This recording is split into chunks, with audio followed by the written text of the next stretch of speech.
جمیلوف ابوبکر یک جان تشکر مادرت رحمت بود.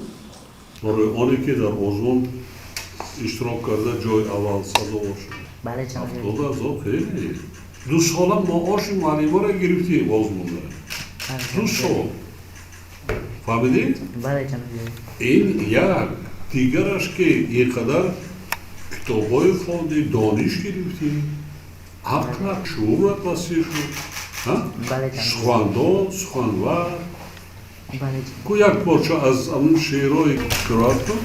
شعر از استاد محمد آقایی. همان راه که پایانش نمیبینم وطنداری است، همان درد که درمانش نمیبینم وطنداری است. و خونی ناو هر خاک شود آلوده جان دارد، تنی را به غمی جانش نمیبینم وطنداری است. تنور از آتش و آبی نمکدارش غذا گیرد، نشانی خوردنی نانش نمیبینم وطنداری است. همان مردی که از تیر عدو دارد جراحت ها، ولی چشمانی گریانش نمیبینم وطنداری است. پریشان گشتگان را تا قیامت نیست آسایش، همان جمع پریشانش نمیبینم وطنداری است.